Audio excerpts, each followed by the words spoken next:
"You're just not the love of my life," she said, so I let her go find him. Now she's realizing I was the only one who ever loved her right. Hey, viewers. Before we move on to the video, please make sure to subscribe to the channel and hit the like button if you want to see more stories like this. Thanks. The rain tapped against our apartment windows like impatient fingers. I sat on the couch, watching Jess twist the promise ring around her finger, the one she'd worn for 2 years but never moved to her left hand. "We need to talk," she said. I muted the TV. "Yeah, we do." She blinked, thrown that I wasn't playing dumb. "You know that you've been fucking your personal trainer? Or that you think I'm too stupid to notice?" I kept my voice flat. "Which part should I know, Jess?" Her face flushed. "God, you always do this. You watch people like some creepy human lie detector," I finished. "You used to like that about me." I nodded at her hands. "You only twist your ring when you're lying. And you changed your nail polish before your last girls' night. The one where Tasha texted me asking why you bailed on them." Silence. Then she exhaled hard. "Okay, fine. Yes, there's someone else. But it's not just that." She gestured between us. "This was never supposed to be forever. You were safe. Practice for when I found my real soulmate." "Practice?" I repeated. The word tasted like gasoline. "Don't make it ugly. You knew I was out of your league." I stood so fast her sentence died. Walked to her bedroom. Started packing my gym duffel with the essentials. Passport, laptop, the watch my dad gave me. "That's it." She followed, voice shrill. "No fight? No begging. You just told me I was your participation trophy." I yanked open my sock drawer. "Why would I fight for that?" Her phone buzzed on the dresser. A Tinder notification lit up the screen. "Jason, still on for tonight?" I barked a laugh. "Well, you couldn't even pretend to wait until I left." "It's not." She snatched the phone. "Ugh, you're so emotional. This is why I need a real man who what?" I zipped the bag. "Who'll let you cheat? Who won't notice when you lie? Congrats, Jess. You found him." I pointed to her phone. "Hope he remembers your allergy to shellfish." Her mouth opened, closed. I slung the bag over my shoulder. "Lease is up in 3 months. I'll pay my half remotely. Don't contact me." "You're really just walking out?" She blocked the doorway. "After 3 years?" I looked her dead in the eyes. "You ended us the second you called me practice." "I'm just making it official." When I brushed past her, she grabbed my arm. "You'll regret this." I peeled her fingers off one by one. "I only regret not seeing you sooner." The door clicked shut behind me. Outside, the rain had stopped. I gave myself 3 rules after leaving. No impulsive reactions. Block her immediately. Too emotional. No revenge posts. She didn't deserve the effort. No leaving a single trace. So I waited exactly 72 hours, long enough for her to realize I wasn't coming back, but not long enough for her to prepare for war. Then I executed Operation Ghost Protocol. I started with the easy stuff: Instagram, unfollowed, blocked, removed tag in our 147 photos together. Spotify, deleted our shared playlist. Jess and Forever became deleted scenes. Netflix, changed password, logged out all devices. Then the petty stuff. Venmo, blocked her after she requested $8.50 for half of last month's toilet paper. LinkedIn, removed her connection. Career karma is still karma. Apple Music, deleted the songs that remind me of her playlist, which, ironically, she'd made for me. The final boss? The shared Google Photos album. I didn't delete it. I renamed it Evidence of Poor Life Choices, then left it sitting there, untouched. Her first text came at 1:17 a.m., 3 days post-breakup. "We need to talk about the security deposit." I read it. Didn't reply. 12 minutes later, "Hello? This is money we're talking about." I screenshot both messages, sent them to my buddy Mike with the caption, "Phase 3 initiated." "Mike, bro, she's already spiraling. Jason bailed on their date tonight." I didn't respond. Just booked a one-way flight to Costa Rica. By week 2, the digital breadcrumbs started. Her Instagram story, a vague quote about people who can't handle strong women.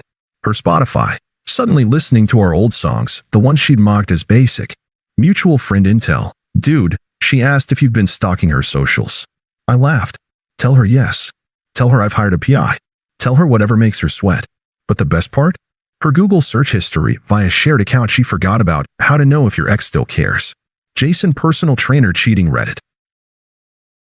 Why do men ghost after they messed up? I cleared the history. Then Googled best scuba diving resorts in Central America. Left at 2:43 a.m. Week 3. You think you're so smart with your silent treatment. Newsflash, I wanted you to leave. Jason and I are. Glass clinking, better than ever. So thanks for freeing me up for a real man. Background noise, a TV playing The Notebook, her breakup movie, and no other voices. I saved the voicemail, labeled it Karma's intro track. The first real sign that her new fairy tale was crumbling came through a text from Mike. It was a screenshot of Jason's Instagram story, him with his arm around some blonde at a club, captioned, "When you upgrade." I stared at it for a long moment. Then I went back to rigging my fishing line. The ocean in Tamarindo was glassy at dawn. I'd been coming here every morning for 2 weeks, learning how to cast from an old Tico who didn't speak English. We didn't need words. He'd nod when I did it right, grunt when I fucked up. Simple, honest. My phone buzzed again. Mike. She commented classy, and he deleted the whole post LOL. I didn't reply. Just took a photo of the sunrise and posted it. My first Instagram story in 3 months.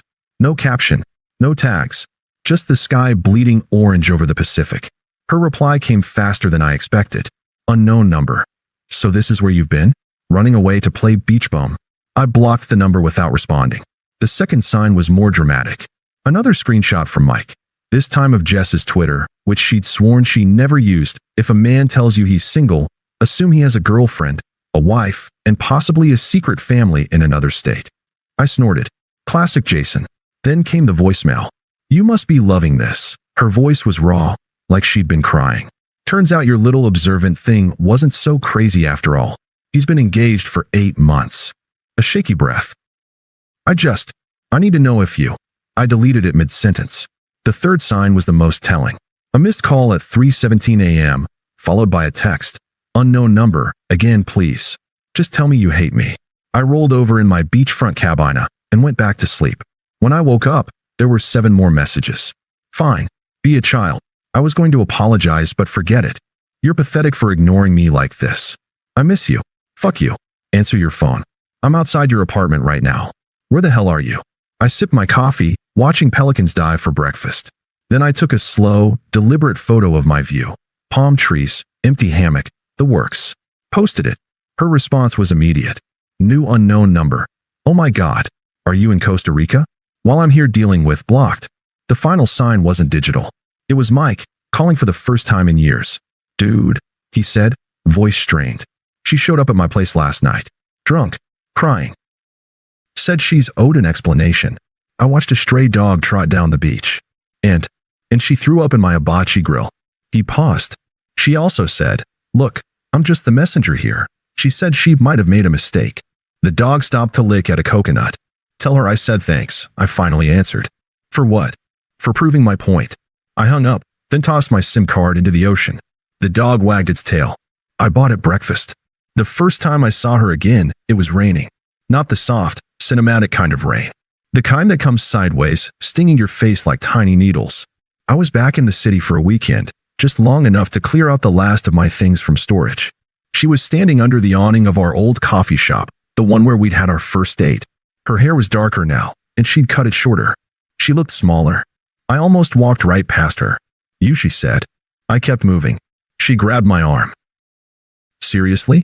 After everything, you're just going to? I turned. Looked at her hand on my jacket. Then slowly, deliberately, peeled her fingers off one by one. You're blocking the door, I said. Her mouth opened. Closed. I stepped around her, ordered my coffee black. Behind me, I could feel her staring. You look good, she said finally. I didn't turn around. Fuck you. Her voice cracked. You don't get to just disappear and then come back like nothing happened. The barista handed me my cup. I took a sip. Still too hot. You're right, I said. I don't. And then I walked out, leaving her standing there in the rain. Later, at Mike's apartment. Dude, Mike said, handing me a beer. She's losing it. I scrolled through my phone. New message from an unknown number. I know you saw me today. Delete. Jason dumped her, Mike continued. Turns out secret fiancé wasn't so secret after all. I didn't look up. Shocking. Another text. We need to talk. Block. Mike whistled. Cold. I finished my beer. Nah. Cold would have been telling her she was right. About what? I stood, grabbed my keys. I was practice. Mike frowned. What the hell does that mean? I smiled. For learning how to walk away. The last text came as I was driving home. I hate you. I didn't respond. But for the first time in months, I laughed. The wedding invitation arrived on a Tuesday. Thick cardstock, embossed lettering, the kind of pretentious stationery she always mocked when we were together. I turned it over in my hands, studying the unfamiliar return address. Mike called before I could open it. "Dude," he said, "you're not gonna believe this." I already knew. "Jason and Tasha," I said flatly. Silence. Then, "Fuck. You knew." I slid my thumb under the envelope seal. "No. Just guessed." The invitation was ornate, overdone, everything Jess hated. I scanned the names. Jason Michael Carter requests the honor of your presence at his marriage to Tasha Renee Collins. No mention of how Tasha was the same girl who'd been just a friend during our last 6 months together. Mike was still talking. And get this, Jess is losing it. Apparently, she found out when Tasha tagged her in some bridesmaid dress-fitting post. I tuned him out, studying the RSVP card. The deadline was 2 weeks ago. "You going?" Mike asked. I tossed the invitation in the trash. "Nah, I've got plans." 2 months later, the photo popped up on my feed while I was scrolling through airport departures. Tasha had posted it, a glossy, professional shot of the wedding party. Jason looked stiff in his tux. Jess stood at the far end of the bridesmaids, smile strained, eyes dead. The caption, "When dreams come true" ring. I zoomed in. Jess's hand was clenched so tight around her bouquet her knuckles were white. I closed the app just as my flight was called. Final text from unknown number, 3:42 a.m. "I should have picked you."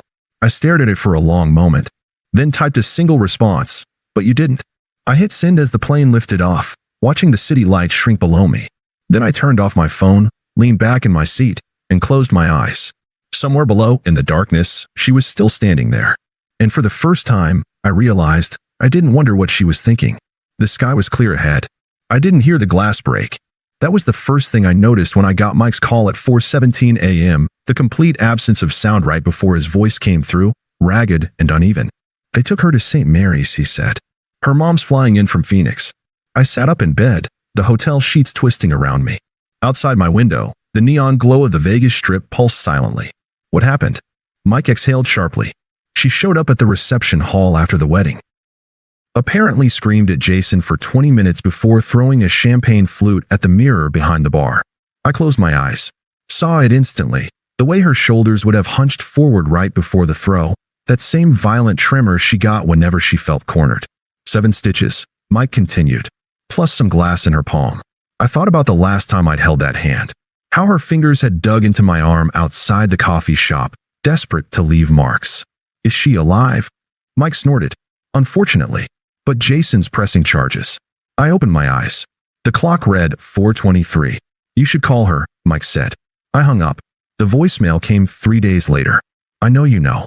Her voice was hoarse, slurred, probably painkillers. "And I know you're not coming. But I need you to know something." A long pause. A shaky breath. "That night, when I said you were practice?" Another pause. "I lied. You weren't practice. You were the real thing." And I was just scared. The message cut off abruptly. I saved it, then booked a flight to Bali. The airport bar was crowded when my phone buzzed with an unknown number. "I'm sorry." I stared at it while the bartender poured my drink, then slid the phone across the counter to the woman next to me. "Yours?" she asked, nodding at the screen. I took my glass. "Not anymore." The woman, early 30s, sharp green eyes, a climbing magazine sticking out of her bag, glanced at the message, then handed back my phone. "X." I smiled. "Ghost." She raised an eyebrow. "Let me guess," she realized too late. The ice in my drink shifted as I took a sip. "Something like that." The woman extended her hand. "Claire." I shook it. Her palms were calloused, her grip firm. No tremors. No desperation. "My flight's boarding," she said, standing. Then, with a glance at my empty glass, "You coming?" I looked at my phone one last time, then left it on the counter as I stood. Wouldn't miss it. The screen went dark behind us. Somewhere, in another city, in another life, a notification chimed, unread, unanswered, already fading into silence. The first 6 months with Claire were easy in ways I didn't know relationships could be. No mind games. No testing. Just 2 people who showed up, exactly as they were. Then, on a random Tuesday, my old phone buzzed, the one I kept in a drawer for emergencies, the one still linked to my old number. Unknown number. "I heard you're happy now." I stared at it. Deleted it. Claire, stirring pasta at the stove, glanced over. "Work." "Wrong number," I said. She nodded, untroubled, and went back to cooking. A year later, the email arrived the night before our engagement party. Subject: no hard feelings. I saw the photos. She's pretty. Prettier than me, I guess. Funny how life works. You get the happy ending, and I get the therapy bills. Anyway, congratulations or whatever. I showed Claire. She read it, then handed back my phone. You want to respond? I thought about it. About all the drafts I could write. The cruel ones, the kind ones, the ones that pretended I didn't care. No, I said. Claire kissed my temple. Good choice. We left it at that. 5 years later, the last time I saw Jess's name was on a wedding RSVP, Mike's, scrawled in messy cursive next to a +1 I didn't recognize. She didn't show. Mike told me later she'd moved to Portland, was dating some guy who worked in forestry. Seems stable, he said, shrugging. I nodded, bouncing my daughter on my knee. Good for her. And I meant it. That night, as I tucked my daughter into bed, she grabbed my finger. Daddy, tell me the story about the princess who got lost. I smoothed her hair.